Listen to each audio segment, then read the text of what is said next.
Mansabning va uni talab qilishning yomonligi haqida Allohning kitobidan va Alloh elchisining sunnatlaridan dalillar keltiriladi.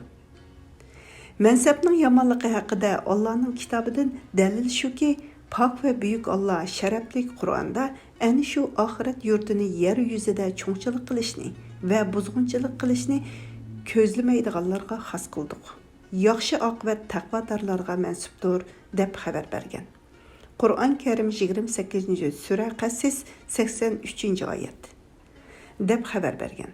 Bu oyatning tafsiri shuki, Alloh bu oxirat makonini, ya'ni behishni bu dunyoda cho'ngchilik va buzg'unchilikni ko'zlamaydigan bandalarim uchun yaratdim dedi. Bilmek kerakki, pok va Tangri Taolo cho'ngchilik qilish va buzg'unchilik qilishni ko'zlashdan bandalarni to'sdi. Agar cho'ngchilik va buzg'unchilik ko'rilsa, uni to'liq cheklaydigan yetarlik dalil mana shu. Mansab talishishdan va buzg'unchilik paydo qilishdan ko'p hazar qilgan. Shundala jannatga kirishga loyiq bo'lsin. Oqibat taqvodorlarningdir. Bu yerdagi oqibatdan murod yaxshi oqibatdir. Har qanday bandaning oqibati bor. U yoki yaxshi oqibat va yoki yomon oqibat, ammo yaxshi oqibat taqvodorlarga nasib bo'lgusi. Xudoning elchisi Muhammad alayhisalomning mol va mansab ittifoqsizlikni xuddi suv giyohni undirgandek undirudi degan hadisi bor. Bu yerda mol va mansabning haqiqati bayon qilinadi. Mol bilan mansab ikki mazmundir. Mal degan so'z ulug' ushshaq kishilar manfaatlanadigan mulkni ko'rsatadi. Mansab degan so'z ko'ngilni egallashga qartilgan bo'lib, u boshqalardan ta'zim va itoatni talab qiladi. Mansab talab qilguvchi mo'minlarga madadkor bo'lishni ko'zlashi kerak. Shundala mansab muborak bo'ladi. Uningdan Xudo va Rasulmu rozi bo'ladi. Bundaq maqsad bo'lmasdan o'zining nafsi va havoyi havsi uchun mansab talab qilsa, bu oxir azob uqubatga va jazoga elib boradi. Oxiratda cho'ng pushaymon keltiradi. Mansab tutish mo'minlarning farovonligi uchun bo'lsa, uning hammasi nur va poklikdir. Bu taat ibodat hisoblanadi. Bu sababdan ba'zi avliyolar ularning sirlari muqaddas bo'lg'ay. Mundaq degan ekan: ko'plab mol topsam, bu mal mülklərinin hammasiga azroq mansab setib olsam, bu mansabni ojiz va bechora mo'minlar uchun ishlatsam deyman. Bet. Kun niyati har xayriki germani bas. Az muzdi amal bi muzdi niyat birarsi. Har qanday yaxshi niyatni qilgin, amalga oshirgan haqqingdan avval niyat qilganligingning haqqi yetadi. Demak, banda har qanday ahvolda yaxshi niyat qilishi, katta ajr savob tepishi uchun u niyatini amaliyotda ko'rsatishi lozim. Shundaq naql qilinadiki, bir kishi juma namozini o'qish uchun tahorat ilib masjidga mangdi. Lekin juma namoziga ulgurolmay azoblanib g'amkin bo'ladi. Juma namoziga ulgurolmagan bo'lsa-mu, lekin u kishi yaxshi niyat bilan harakat qilganlikdan Tangri Taolo uningga ulug' ajr va savob ato qiladi. Naql qilinadiki, bir kuni Hazrati payg'ambar Allah onunğa dua ve salam evetki. Bamdad vaqtida uxlab qolgan edi. La'natkardi şeytan kelib bamdad namazı qazo bo'lmasin deb u hazratni uyg'otdi. U hazrat qo'pib namozga mashg'ul bo'ldi. Chunki shaytonga ma'lum ediki, agar u hazrat namoz bamdadni qazo qilgan bo'lsa, shuncha azoblangan bo'ladi. Tangri Taolo u qayg'u va azobning badliga namozni vaqtida o'tganning ajr savobidanmi ortiq savob va ajr ato qilgan bo'ladi. Şuna lənəti şeytan o həzrətni aşı əcridən məhrum qıldırış üçün oyğatqan idi. Yuqurdakı sözlərdən mənsəbnin həqiqəti şundaq məlum boludu ki, həqiqi mənsəb egisi bolğucu kişi öz təvərlərinin izzət ikramıға erişiş üçün oldu bilən ularının köngüllərini egəlləgəndila öz qabiliyyətini özünün məqsəd muddalları üçün sərf qılalaydı. Mənsəb egiləri içidəki yaramaz, pəs kişilər öz təvərlərinin cismani və vücuduğa padişahlıq qılıb, şunun üstüdən hökm yürgüzdü. Ular özünün mərtəbə nəsib itibarı bilanla mənsəb egisi dəb atıldı. Mal mülklərinin həqiqəti şu ki, bu aylanıb turadigan və kişilər mənfəətləndigan mülkdür. Altın, gümüş, cavahir, pul, xizmətkar, hayvanat, məsələn, at, eşək, kala və ekinzar, kishilar foydalanishga tutib turayotgan boshqa narsalarni ko'rsatadi. Banda bu narsalarni faqat o'z nafsining foyda ziynini ko'zlabla yig'ishga harakat qilsa, u o'z umrini zoyi qilgan bo'ladi.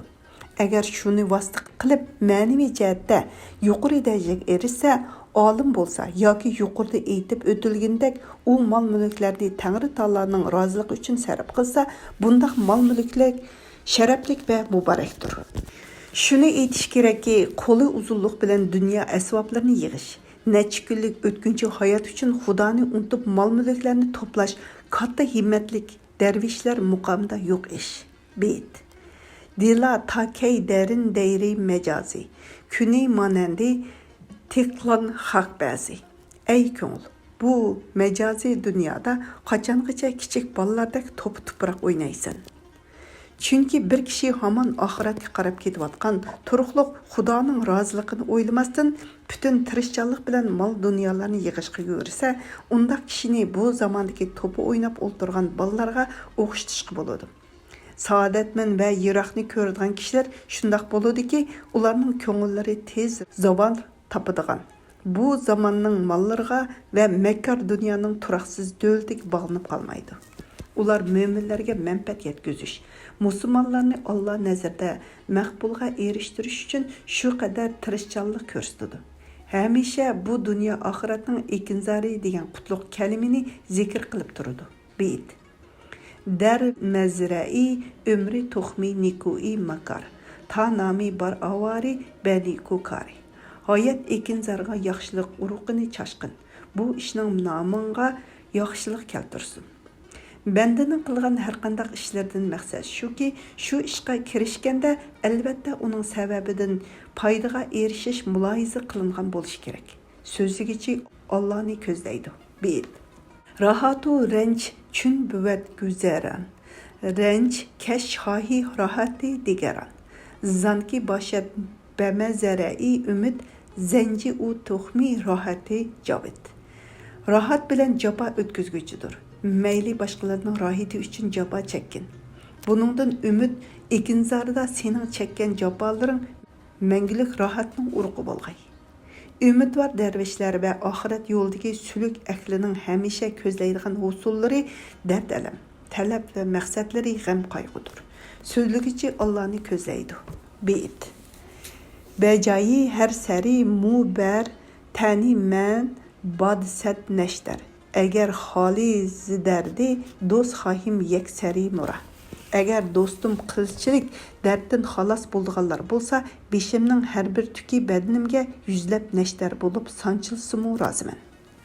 Talabkor va muhtoj bandalar shundoq bo'lishi kerakki, buzrukvorlarning toifasidan bo'lgan ishlarni izzat va hurmatdan chetda qoldirmasin.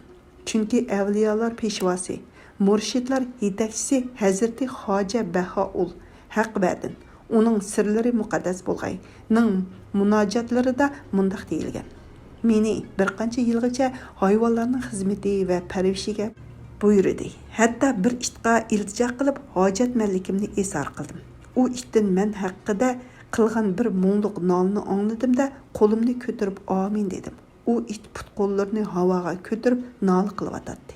Uning men uchun Tangri dargohiga qarab nola qilayotganligini bildim. Nazm. Manga tayin etme agar itning oyog'i söysem ey nasih. Ki ani do'stning ko'yda men bir kun ko'rib erdim.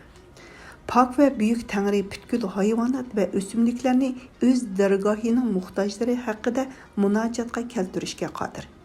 Chunki bandalarning birarsiga Tangri taoloning inoyat nuri tushsa, albatta uning hamma sabablarini tayyor qilib berib, ashu bahona bilan uning rahmat eshigini ochadi.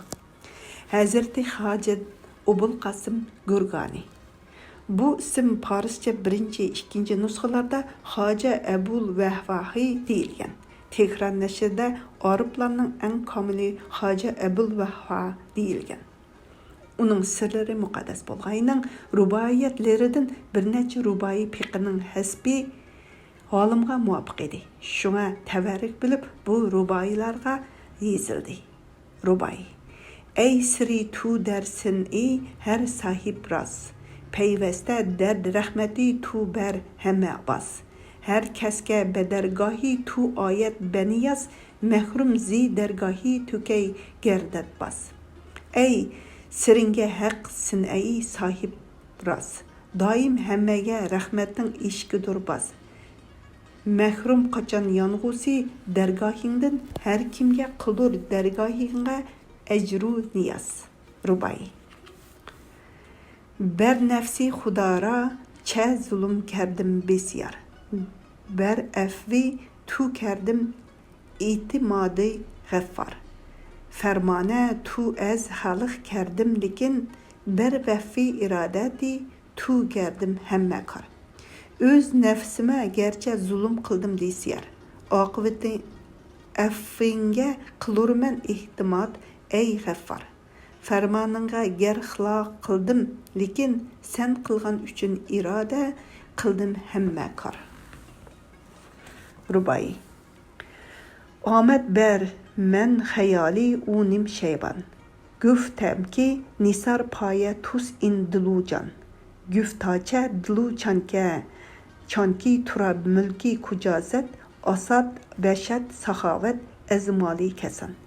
Tün tangda onun xiyali keldi bu taman. Eyttim nisar bolsun qadiminge dilucan. Eytti ki bu canu dilin kimnin mülki kişinin melidin hayır sahabat kılmak asan. Rubai. Ey rahmeti vas'et panahi hemme kes. Lütfu keremi tu üz hahi hemme kes. Ber efvi tu itimat dard herçend. Peşens günahim ez günahi hemme kes. Ey rahmeti vasin panahi hemenin. Lütfi keremindur üzrü hahi hemenin. Effinge köp itimat itermen merçend.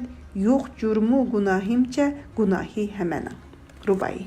Ey rahmeti kamil tuem puştu pana. Vey badi mulakati tuem tuşedura. Yüz cürüm zimen namaz emri bezuhur. Çün effi tu pesti guhi cürüm menuga.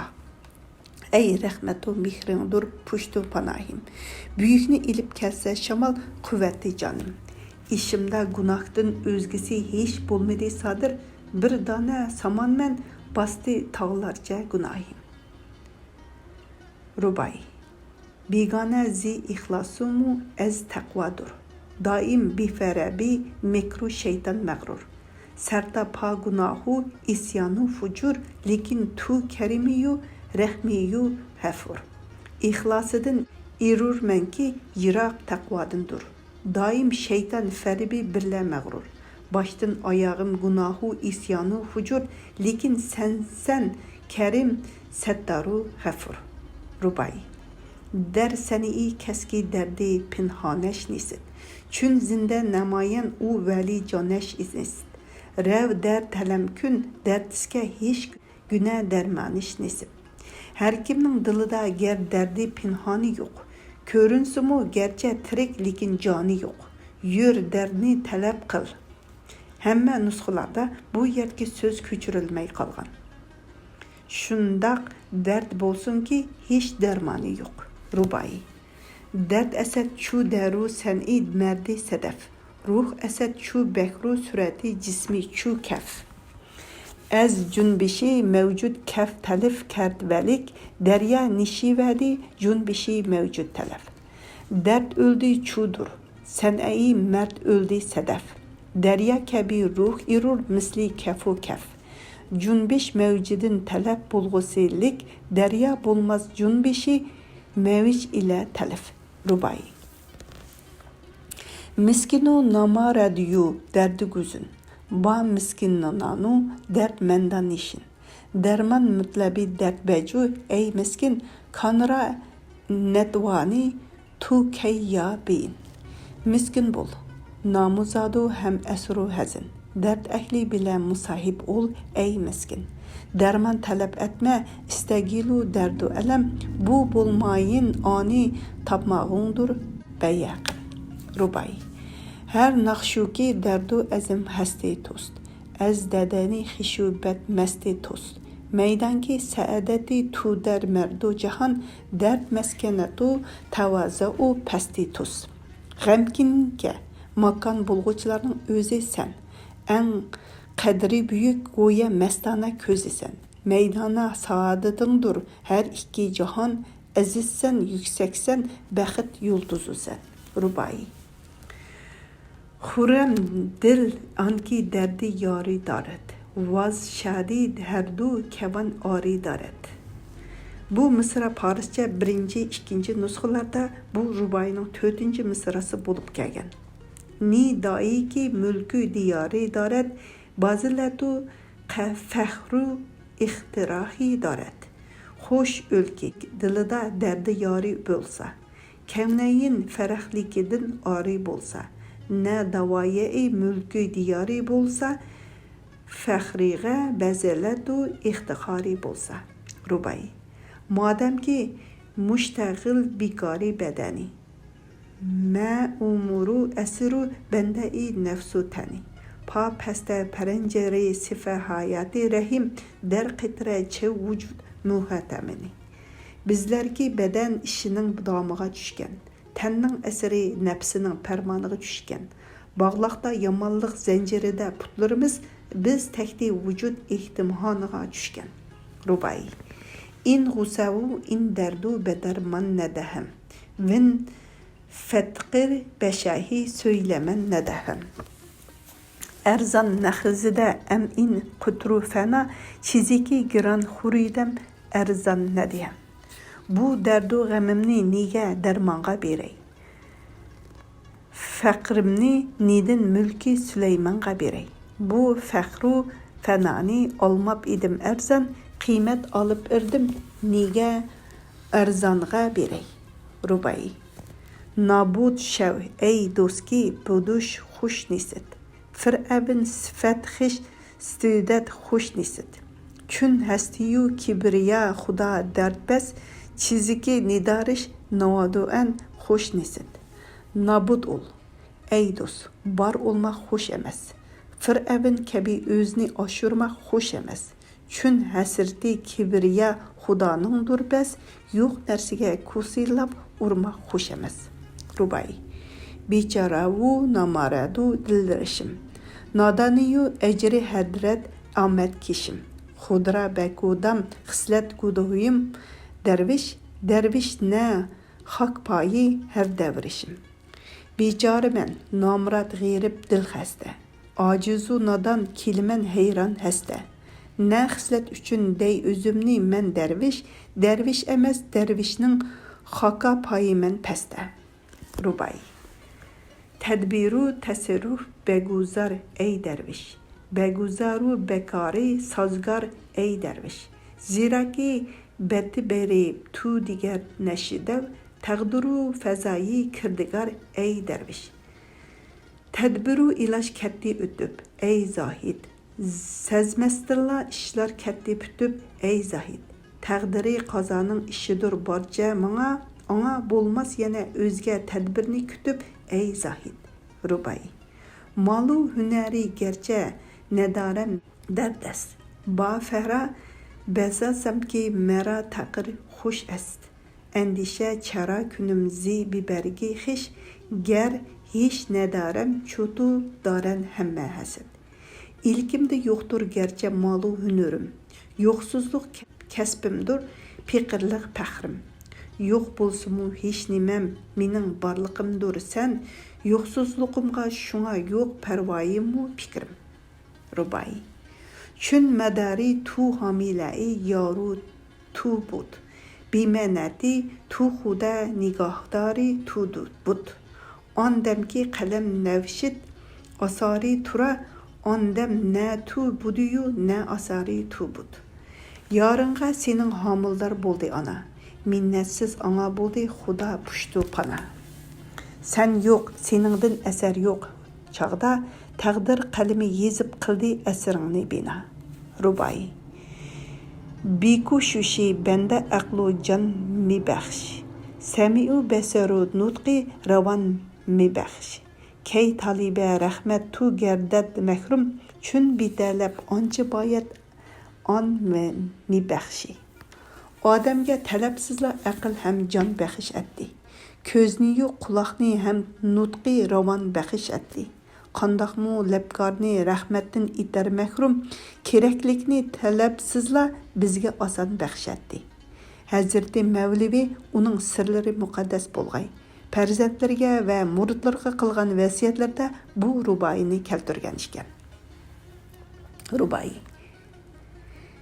Peşi tələbi zihiş kəs piş məbaş.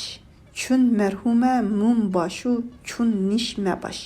Xahi ki zihiş kəs bətu bəd nərəsət, bəd güyüyü, bəd amuzu, bəd endiş məbaş.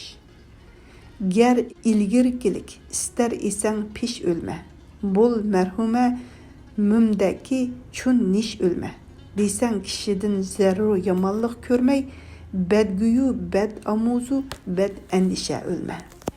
Yana taraqqat yo'liga kirguvchilar chechilang'u ko'ngillarni yig'ishga hamisha tirishchanlik ko'rsatilishi kerak. Hazrati hojalar ularning sirlari muqaddas bo'lg'ayning muborak nazarlarida ko'ngilni yig'ish degan shuningdan iboratki, banda hamisha Parvardigorini yod etish bilan mashg'ul bo'lishi lozim. Chechilang'ulik qilmaslik degani pok va Tangri taoloni yod etishdan g'ofil bo'lmaslik deganlikdir. Hazrati Mavlevi Rumi uning sirlari muqaddas bo'lg'ay mundaq degan ekan. Ruboyi. Beyak laksi azu davri nishoyin ki az davri xarabahi fazayid. Bahar joyiki bosh peshi u bosh ki az nazdiki bu daru mihri zayid. Qilib bezma uning bilan birar dam. Çuvilgan bezmirlarni eyligin jem. Qayerda bo'lsang uning oldida bo'l, turib oldida uni eyla hurram. Banda yana qudratining yetishicha jimjitlik va sukut qilishni odat qilishga lozim. Chunki sukut qilish ko'ngilni, zehnni yig'ishga ko'p foydaliq. To'g'ri so'zlashdan ko'ngil bo'linishga va chechilang'ulikqa yuzlanadi. Sharaflik nafsni g'aflat bilan o'tkazmaslik uchun ko'p so'zlamaslik. Ya'ni chiqayotgan har bir nafas Tangri yodi bilan chiqishi lozim. Buni huzuri muallah, Tangridan huzurini deb ataydi. Ulug'lar ularning sirlari muqaddas bo'lg'ay. Bu haqda mundaq degan. Masnaviy. Tura yek pen bas dar herdu alam ki az jon ber nisari bi xudadam. Agar tu pasdari past anfas bas sultani rasullardan azin pas. Sana iki cihanda birli pendi nebes ki can bergen xudasız olma nebes. Nebesni kelsa qo'lidan asra her dem, haqanni qo'g'digandek qo'g'da her dem. Ey Tangrim, chin va haqiqiy qadam bilan tariqat yo'liga kirib talab vodisini besib o'tib, maqsadlarining manziliga ulashgan va gumrohlarni nijotlik tarafga boshlagan zotlarning hurmatidan umid kemisini chechilang'uliq va tabriqchilik girdobidan nijotlik sohiliga tortgan. Xaruzarlik vodisining tashnonlarga hayotlik buluqini ko'rsatgan ulug'larning hurmatidan biz ozg'unlarni nijotlik yo'liga boshlagaysan. Mahrumlik, yiroqlik va umidsizlik vodisida chanqigan biz tashnonlarga o'zingning rahmating daryosidan va mag'firating buluqidan tomchi ata qilgaysan. To'g'ri yo'lga ergashgan kishi Allohning azobidan omon qoladi. Qur'on Karim 20-sura Taha 47-oyatning oxirgi qismi. O'zini nafsining xohishiga berilishdan, ya'ni harom qilingan narsalardan cheklagan odamga kelsak, haqiqatan uning joyi jannatda bo'ladi. Qur'on Karim 79-sura Naziat 40-oyatning keyingi qismi va 41-oyat. Hazreti Maxdumi Mavlevi Abdurrahman Jami uning sirlari muqaddas bo'lg'ay mundaq degan ekan. G'azal. Sabuk dasti kun ey saqi bidah talla giran mara. Bi xud darmanda im azma zamani va rahan mara. Chunan dar ishqi tu mastumu dard husni tu mastughraq ki ni parvoyi jon madastu na fikri jahan mara. Cemali u nema ta nesit kerdim az vücudi khud ki hasid in nispeti tuhmi bekaya cavinda mara. Ne der göv kevn est menzil işşek dana der mekan cami ruhi benma berun ez ersai kevnu mekan mara. Səbük dəs ulğul, ey saqi, ketdir təlli girah bizge. Ki ul mey nəşisidin qoyma özlük bir zaman bizge. Senin eşqində andaq məstmən, özünündə məstuğraq, ki qalmapdır nə can pərvasi, nə fikri cahan bizge. Namayendir cemali bizge ger nəfi vücvud əsən, ki bu qulluq erur toxmi bəqayi cavindar bizge. Cahanda işqa bar qayda, makanu menzil ey cami, cahanu hem makandın taşqiri körsə məkan bizge. Hazirti Xoja iltifat qilib o'qib bergan. Der zikri egerçe hepsi nefis mikundan kavmim. Ma in nekure deim, veli sebih berdaim. Zikri mensit ruyi tu diden elen devam, ma hepsi nefis hiş bein zikri kerdeim. Yadında nefes ilişim qiyindir çokum, lekin bu yad etişni qilimen udum. Əslisemla şehrin namayan buludu daim, sıkılgan nefeslerimdemu seni zikri kılgım. 84. bab Hazreti Məxdumi Nuranның Bədəxşanğa. Bu söz Parisçe 1-2 nüsxalarda, Xanzucha nəşrdə və Toshkent Rusça nəşrdə Hindistanğa, Tehran nəşrdə Bejanabi Hindi tərəfə deyilgan. Barğanlığı və bununla alaqadar vəqələrinin zikri. Bilmek gerek ki bahar vaxtida Xoja-i Nuran. Bu söz Parisçe 1 nüsxada İşan, u deyilgan. Parisçe 2 nüsxada ve Toshkent Rusça nəşrdə Məxdumi Nuran deyilgan.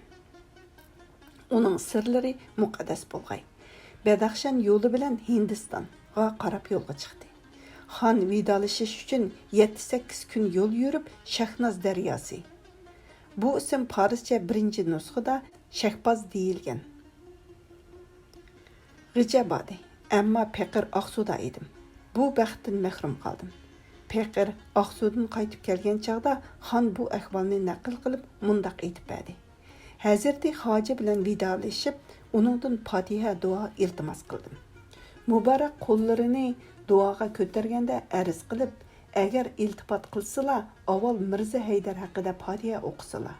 Ondan mening uchun Fatiha o'qisalar dedim. U zot bu iltimosimni qabul qildi va 2 navbat Fatiha o'qidi. Avval sen haqida Fatiha o'qidi, ondan men haqida Fatiha o'qidi. Nazm. Yor ko'zdan ketdi, ammo qoldi dilda xor-xor. Qoldi 100 ming dog'u hasratlar yurakda yodgor. Gerçi ketgan ömrüdün kelmekni ko'z tutmaz kishi, ömürler qoldi ko'zim, onun yoludan intizar.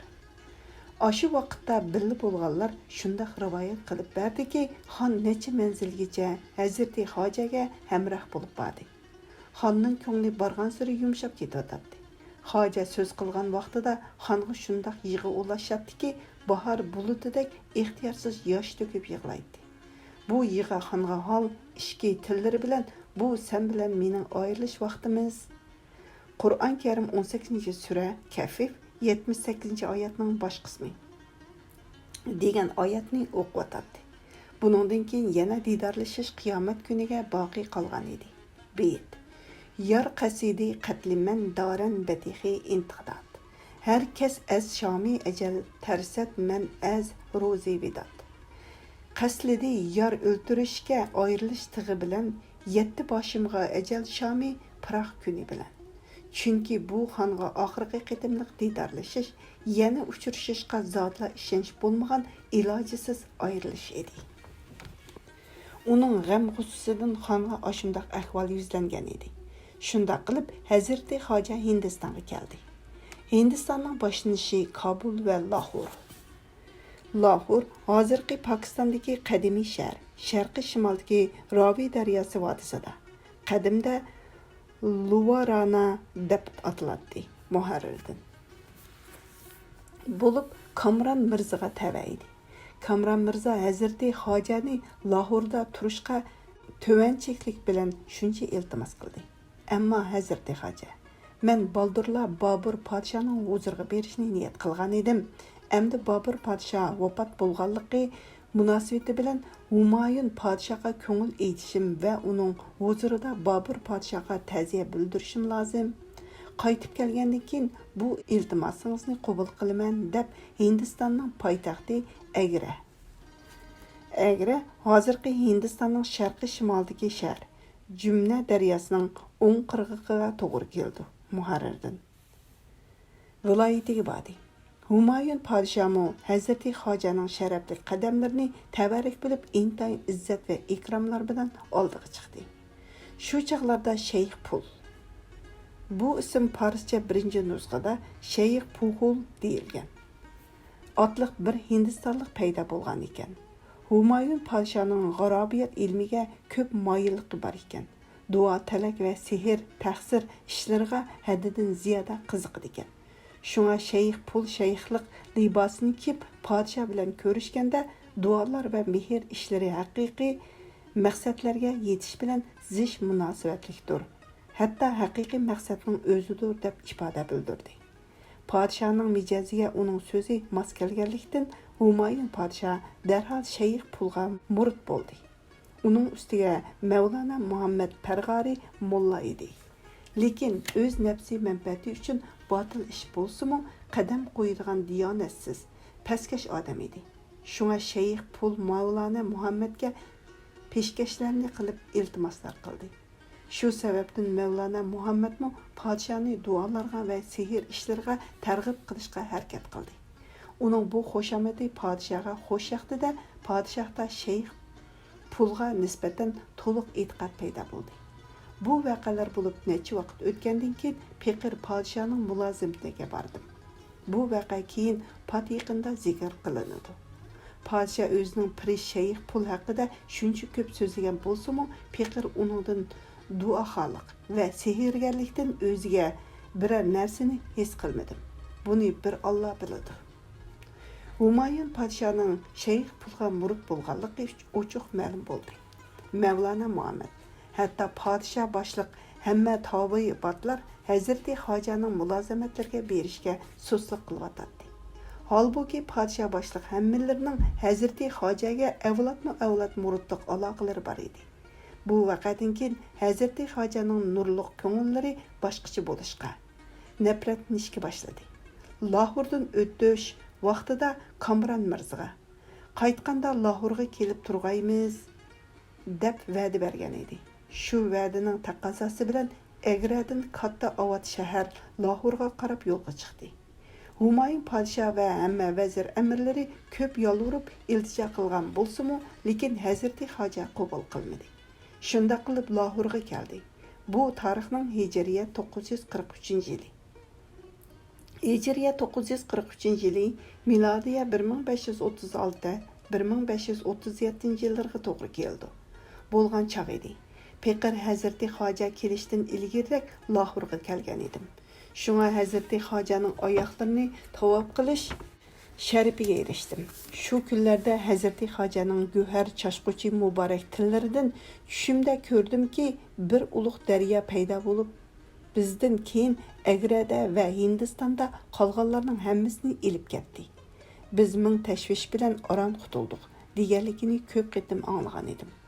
Hazrati Xojaning bu tush ko'rgan vaqalardan 20 yil o'tgan edi. Xoja nima degan bo'lsa, shu bo'ldi. Bu ishlar keyin zikr qilinadi. Hindiston vayron bo'lgandan keyin Hazrati Xoja Qashqar yo'li bilan Mavara'u nahriga qarab sog'-salomat yurdi. Muhammad payg'ambarning va uning sharafli oilasining hurmatidan pok va yuksak Tangri u zotning iltifot siyosatini ko'p yillargacha hisobsiz murid, muxlislar va e'tiqodlarining boshlariga solg'ay. 85-bob. Hazrati Xoja Nuranning odatdan tashqari ishlarning bayoni. Bir kuni Peqir Hazrati Xojaning sharafli majlislarida bor edim. Yuqorida tilga ilingan Mavlana Muhammad Parg'ari Agradan, ya'ni Humayun podsho huzuridan Lahorga elchilikka kelgan edi. U bu majlisda bor edi. Hazrati Xoja uning sirlari muqaddas bo'lg'ay. Yuqorida zikr qilingan tushlarni bayon qildi. Mevlana Muhammed nolizorlar qilib o'zra va kechirimlar so'radi ham Humayun podshohga bir maktub avatishni iltijo qildi. Hazrati Xoja bu beyitni avatdi. Beyit: Humay salmag'aysan soyai sharaf hargiz. Ushul diyorida kim tuti zahidin kam. Bu beyitni avatganligida karomat va ajoyib latifa bor. Chunki Humayun podshoh u diyorga qo'zg'undan tuvan holatdagi to'tichilik soya solmay sargardon bo'lib ketdi. Yana biri Qashqar Yenisarki vaqtida Rajab oyi bo'lib Peqir ro'za tutishni niyat qilgan edim. Shu kunlarning birida Hazrati Xojaning mulozimatiga bordim va uning huzurida o'ltirdim. Bir yerdan taom keltirildi. Peqir sezdirmasdan shu hamon ro'zani ushatdim. Ko'nglimda ata qazosini tutaman deb niyat qildim. Atsi ro'zini niyat qilib, yana Hazrati Xojaning suhbatlariga bordim. Bu kunimi taom paydo bo'ldi. Yana ro'zamni ushatdim. Atsi qazosini niyat qildimda, yana Hazrati Xojaning suhbatlariga bordim. O'xshashla bu kunmi taom hozirlandi. Lekin Hazrati Xoja mening ulushimni ayirib qo'ydi va buni paloniga ilib qo'yinglar, uning ro'zasini zoyi qilavermayli dedi. Halbuki ro'za niyat qilganligimdan hech kimning xabari yo'q edi. Yana biri shuki, Lahordagi kunlarimda Shoh Ismoilning o'g'li Shoh To'xmas. Bu ism Farscha birinchi nusxada va Toshkent ruscha nashrida To'xmasib deyilgan. Iroqdan kelib Kamron Mirzaning odamlarining qo'lidan Qandahorni tortib oldi va o'zining ishonchli kishilaridan biriga topshirib qaytdi. Bu voqeadan Kamron Mirzaga noiti ko'p qiyinchilik yuzlandi va Peqirga Qandahor tufaylidan noiti ko'p andishidiman dedi. Bu voqeani Hazrati Xojaga ma'lum qildim. Yana bir kuni Hazrati Xojaning huzuriga borgan edim. U Hazrati Ishonni tushimda ko'rdim. Hazrati Ishon mendan nima sababdan g'amkin va maloldursan deb so'radi. Men Kamron Mirza uchun g'am qilyapman, chunki Qandahorni turkmanlar besibapti. Oqibatning qandoq bo'lishi aniq emas deb ma'lum qildim. Hazrati Ishon menga yaqin kelib qo'limni tutib turib, hech g'am yemagin. Bu ish osonlik bilan bir taraf bo'ladi dedi. Hazrati Xoja Peqirga bu bishoratni berdi. Haqiqatan ishning oxiri Hazrati Xojaning degandek bo'ldi. Kamron Mirza Qandahor ustiga bordi. Shoh To'xmasning Qandahorda qo'ygan kishisi sulhi bilan Qandahorni Kamron Mirzaga qaytarib berib ketdi. Turkmanlardan bunday ishning sodir bo'lishi ajoyib g'aroyib ahvoldir. Hazrati Xojaning sababkorligi va madadi bilan mushuncha mushkul ish osonlik bilan bir taraf bo'ldi. Yana biri shuki, podshohning singlisi Xonzoda begim Kobulda edi. Kasalga duchor bo'lib, bir maktub yozib avatibdi va havola qilib, Mirza bu maktubni Hazrati Xojaga berib, uningdan iltimos qilsinki, Hazrati Xoja mening og'riqimni saqaytishga sabab qilsin deb ta'kidlabdi. Biroq u maktubga qarasam, Hazrati Xojaning shon shavkatlariga munosib bitilmabdi. Shunga u maktubni o'zgartib, yaxshi so'zlar bilan qurashtirib, alohida bir maktub bitib, Hazrati Xojaning nazarlaridan o'tkazdim. Hazrati Xoja menga, siz bilan sirtishni xohlayman dedi. Peqir o'rnimdan qo'pib ta'zim qildim. Ondan Hazrati Xoja menga, Xonzoda begim o'zi bitib avatgan xatni menga bergaysiz dedi. Halbuki u xatning kelganligi va mening uni o'zgartib bu maktubni bitganligimdan hech bir insonning xabari yo'q edi. Hazrati Xojadan Peqir ko'rgan karomatlar va ajoyib ishlarni mushu 3-4 naql bilan bayon qildim. Hazrati Xojadan xaloyiqlar ko'rgan va naql qilganlarni zikr qilmadim. Peqir Kashmirga mangan vaqtimda bu voqea pat yaqinda zikr qiling'usi. Xojayi Nuran bir necha qur xat bitib Peqirga avatgan ekan. Umidvormanki, u maktub Peqirga dunyo va oxiratda ozodlik xetim bo'lg'usi. Shunga shon sharaf va tavarruk bilib, Hazrati Xojaning zikrlari to'g'risidagi bu xetim ashu muborak xat bilan oxirlashtirildi. Pak ve yüksek Tanrı özünün ibadet kılınğıcı ve perverdigarlık hakkı hürmetinden Peygamber aleyhisselamның ve ularның şereflik aile tavabatlarının hürmetinden o zatның bereketleri sayesini ve pak süpetlerini uzak yıllargıca nurgun muhlislarının başları üstüde berkarar kılgay. O mektup budur. Bismillahirrahmanirrahim. Noayeti şefqatlik ve mehriban Allah'ın ismi bilen başlayman. Şunu ma'lum qilamanki, Peyqir Asi bendining dervişlik davayim yo'q. Chunki kishi dervish bo'lgan bo'lsa, da'vo qilish uningga mos kelmaydi. Sülük ve tariqatda da'vo bo'lmaydi. Dervişlik yo'liga qadam qo'ygan sülük ahli cho'qim beja keltirish zarur bo'lgan shartlar bor. Biri dervish bo'lguncha Xudoy taoloning mayli tilida bo'lsin yoki dilida bo'lsin yod etib turish kerak. Yana biri uning xulqi pok bo'lishi kerak. Sizlarga ma'lum, bu kunlardagi ahvolni nima deyman? Nima uchursa yo'qotaman. Bizda pok dil va pok xulq yo'q. Tilimiz Xudoy taoloning zikridan yiroq bo'lgan bema'ni so'zlar bilan mashg'ul. Yuqorqi shartlarni beja keltirgan kishiga dervishlik haromdir. Buni deyishdan maqsadim shuki, Peyqir dervish emasman. Ammo Hazrati Mavlavi Rumi, uning sirlari muqaddas bo'lganining farzandlari Sulton Validga aytgan vasiyatlarida aytilg'ichilik salohiyat bor. Nazm.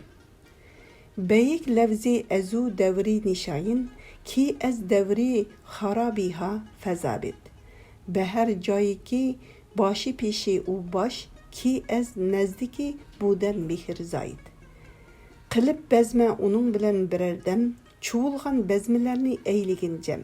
Qayerda bo'lsang uning oldida bo'l, turib oldida uni eyla xuram.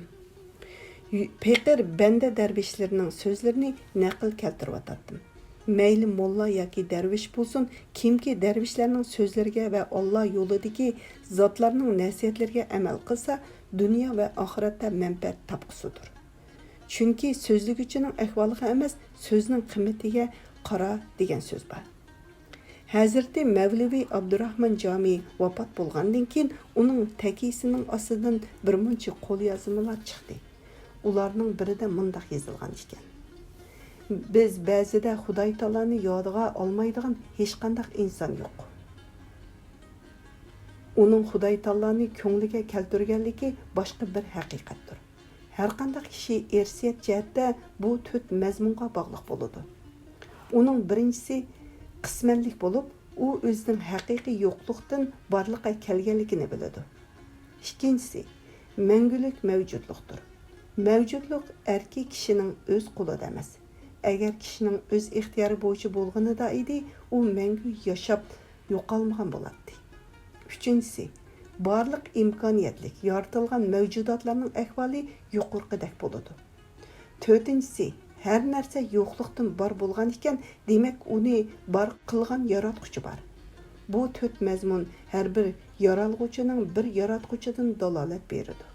Bu yaratquchi boshqaning emas, balki o'zining zoti bilan mavjuddir.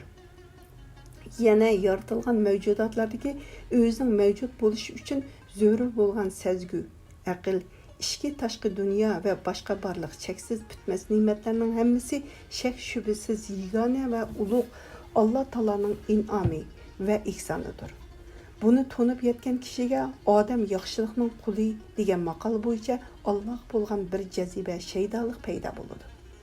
Shuningdan keyin agar muloyiza qilsa, dush kelgan har qanday narsa, mayli u foydali yoki ziyonli bo'lsin, hamma narsa Allohdandir deb o'ylab, bu muloyizani takrorlashga kirishsa, bu jaziba kundan kunga ko'payadi.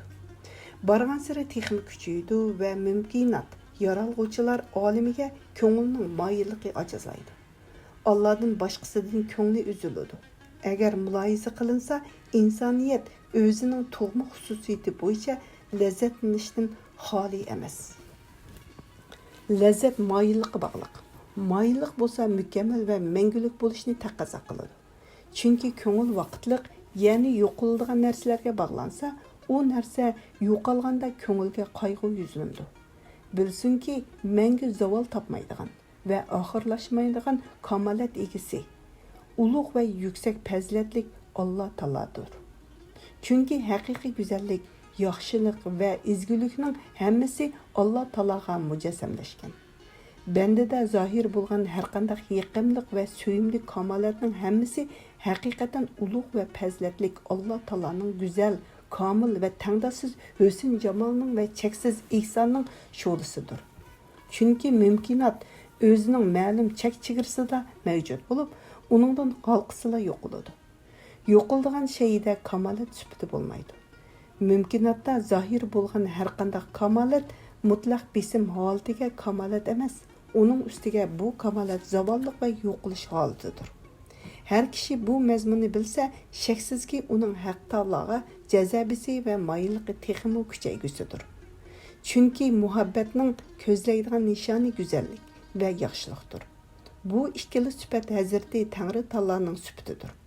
Pak ve yüksek Tanrı'nın kamalati ve onundan başkalarının bolsa nuqsanlıq ekanligi, zavallıqa yüzünüşünün ve yo'qolishning muqarrar ekanligini davomli muloyiza qilib, kalima-i tayyiba, la ilaha illallah, ya'ni birli Allohdan iborat suyimlik Tanrıdan boshqa iloh yo'q degan kalimani muloyiza qilib, yuqorida zikr qilingan mazmunni takror muloyiza qilsa, kishining Xudoy Taologa bo'lgan moyilligi va Tangridan boshqalardan ko'ngil uzishi shu darajada kuchaydiki, butkul maxluqotdan ko'ngli to'liq uziladi.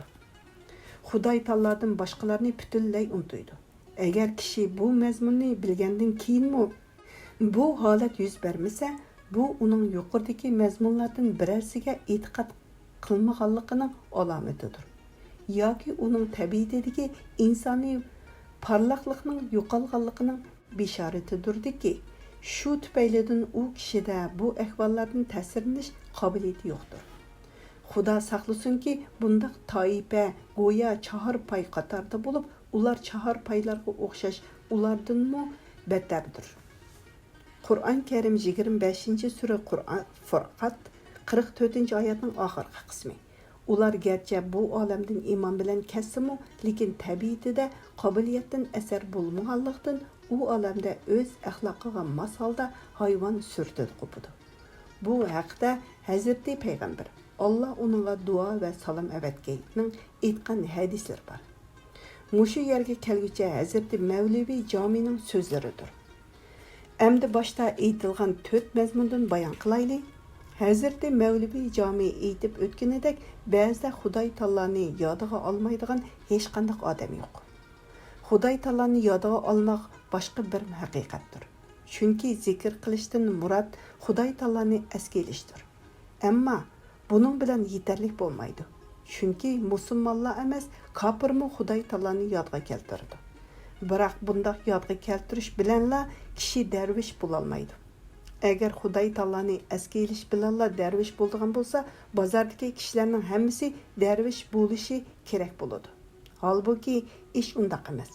Chunki darvishlik yo'liga kirgan kishi oldi bilan chin dilidan tavba qilishi, ichki va tashqi dunyosini poklab, tariqat shariatlarini baja keltirishi va bir piri komilga murid bo'lib qabul bo'linishi berilishi lozim.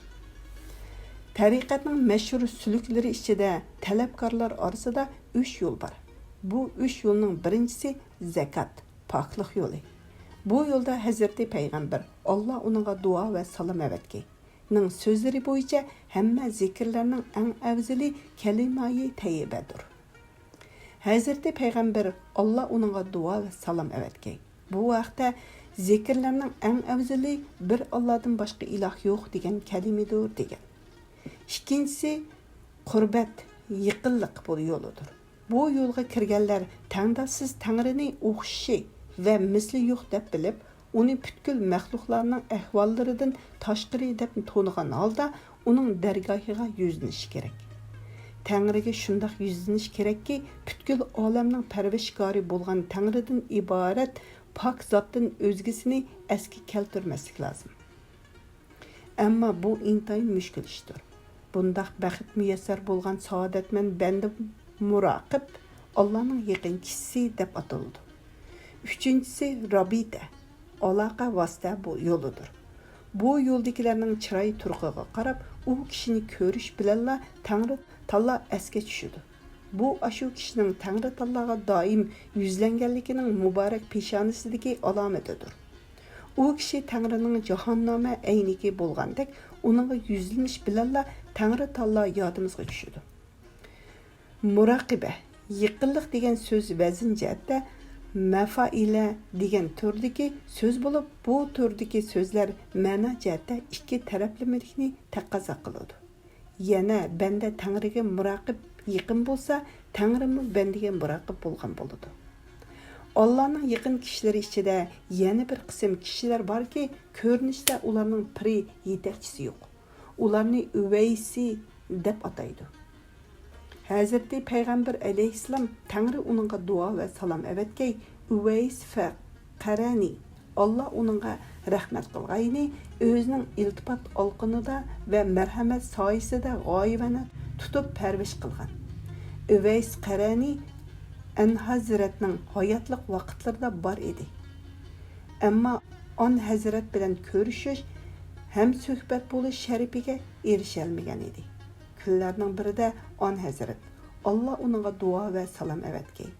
Mo'minlarning amiri Hazreti Umar Allah uningdan rozi bo'lgay ya vasiyat qilib. Men olamdan o'tgandan keyin sizlar berib Üveys qarani bilan ko'rishinglar. Xudoy taolo qiyomat kuni ko'p xalqni Üveys qaranining shaboiti bilan jannatga kirgizadi degan edi. Shunga Üveys qaranidan keyin har qanday kishi biror shayxning ruhining vositasi bilan avliyolik martabasiga yetsa, uni Üveysi deb ataydigan bo'ldi. Shu jumladan Bayazid Bistami, uning sirlari muqaddas bo'lgan, ning ko'rinishda piri yoki murshidi yo'q edi. Hazreti Imomi Ja'fari Sadiq Allah onundan razı bo'lgan, ning ruhlaridan tarbiya topgan edi. Lekin Hazreti Imomi Ja'fari Sadiq Allah onundan razı bo'lgan, ni ko'rmagan edi. Yana Shayx Abul Hasan Haraqani Hazreti Bayazid Bistamining ruhlaridan tarbiya topgan edi. Bu xil martaba qaysi saodatman kishiga nasib bo'lsa, ulug'liq muqomiga yetgan bo'ladi. Şundaq deyildi ki, yüksek ve pak Tangri dergahidan iltifat kılındıgan muraqibe iki türlük buludu. Onun biri xalqni yo'qliq ko'zidan ve fanilik vücumudan yo'q qilishdan muhafazat qilish. Allah hamma narsani ko'zlab turg'uchidir. Qur'on Karim 33-sura Ahzab 52-oyatning oxirgi qismi degan karimlik oyat onunğa dalildir. Yana biri bendilerini qilishga buyurilgan ishlarda ko'zitib turish. Bular emir ve nahi buyurilgan ve to'sulgan ishlar jumlasidandir. Ammo banda tarafdan Tangriga bo'lgan muraqiba 3 turlik bo'ldi. Birinchisi, pak ve yüksek Tangrining hamma vaqtda uning ishlarini ko'rib, kuzatib turadiganligini o'ylash. Bu muraqabaning mevasi hayotlikning sifatidir. Buni tasavvurda ve tariqat ahlining istimalida muraqabatul muraqiba yaqinlikning yaqinligi deb ataydi. İkincisi, quvvayi zahiri, tashqi iqtidor ve aqlni maxluqqa sarf qilishdan muhofazat qilish. Üçüncü, ko'ngilni pok ve yüksek Tangrining boshqasidan muhofazat qilish bo'lib, bu ko'ngilga Allohdan boshqasining fikri mutlaq yo'l topolmasin deganlikdir. Bu yerdagi muraqabadan maqsad shuki, tariqat ahli uning ish amallariga mashg'ul bo'lib, ashu martabani hosil qilishni orzu qiladi. Ba'zilar kalimai taybiya ni jahra yuqori ovoz bilan yoki xufiya maxfiy yoshirin takror o'qiydi. Ba'zilar kalimai tavbai ni to'liq o'qiydi. Ularning dalili shuki, Hazreti Abu Bakr Siddiq Allah onundan razı bo'lgay.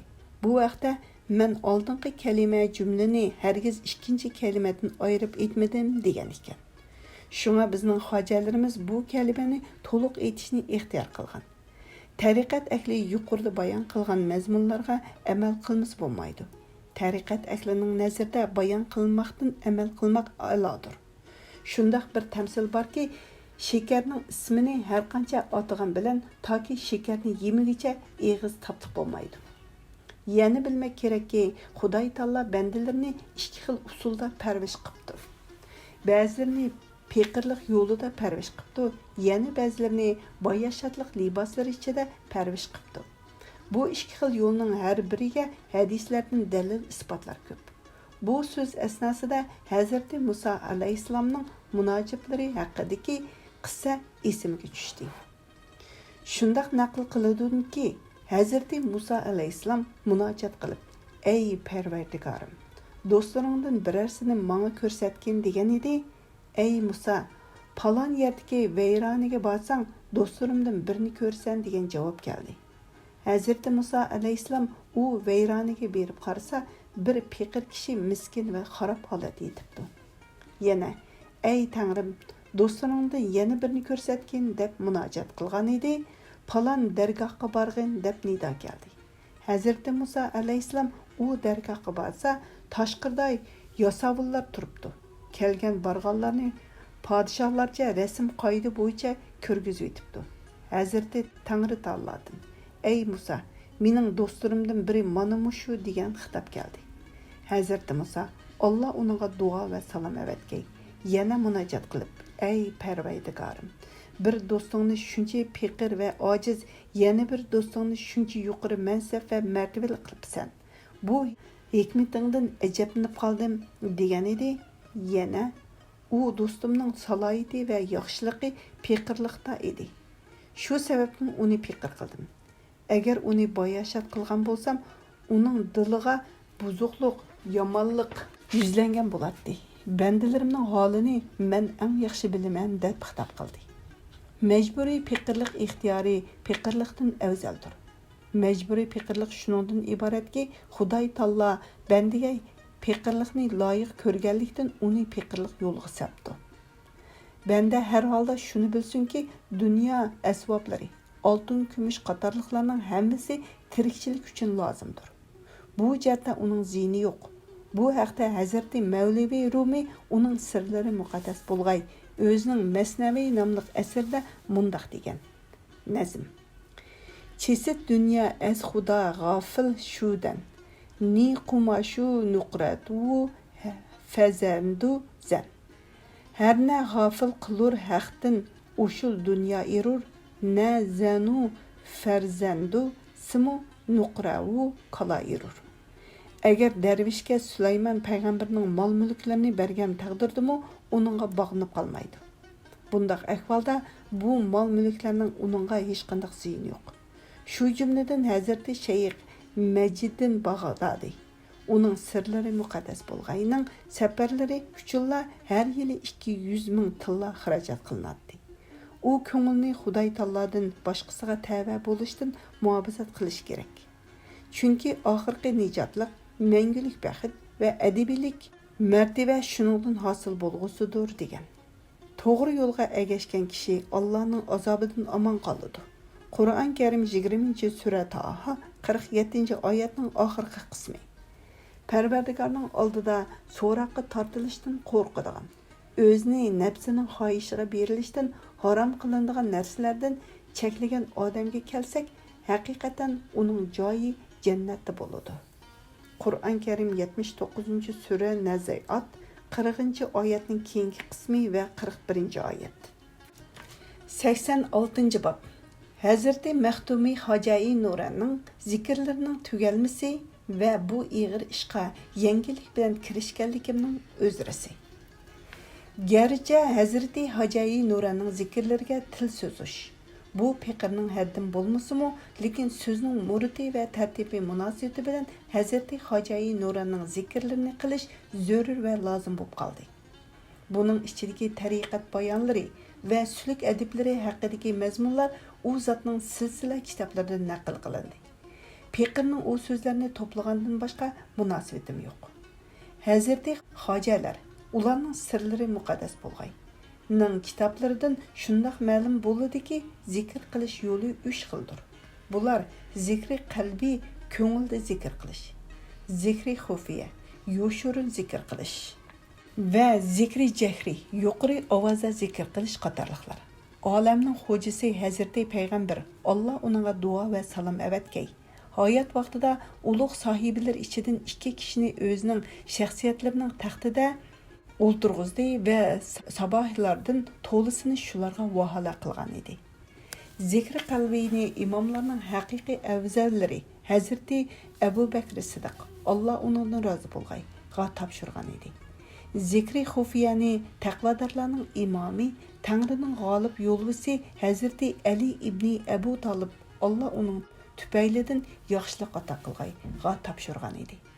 Zikri jahriyni din yo'lida ijtihod qilguvchi mujtahidlar va tariqat peshvolari vaqtga qarab xaloyiqning istibdodiga muvofiq ko'rib ixtiyor qilibdi.